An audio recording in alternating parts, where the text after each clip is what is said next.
তিন দিনের সফরে আজ ঢাকা আসছে উচ্চ পর্যায়ের মার্কিন প্রতিনিধি দল। সম্পর্ক জোরদারে গুরুত্ব পাবে দ্বিপাক্ষিক অর্থনৈতিক সহযোগিতা। দলটির নেতৃত্বে থাকবেন মার্কিন অর্থ দপ্তরের সহকারী আন্ডার সেক্রেটারি ব্রেন্ট নেইম্যান।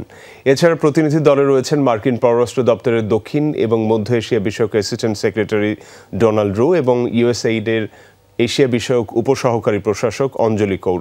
সফরে অন্তর্বর্তী সরকারের প্রধান উপদেষ্টার সাথে বৈঠক করবে প্রতিনিধি দলটি। আলোচনায় গুরুত্ব পাবে ছাত্র জনতার অভ্যুত্থানে রাজনৈতিক পট পরিবর্তনের পর বাংলাদেশের সাথে সম্পর্ক জোরদার।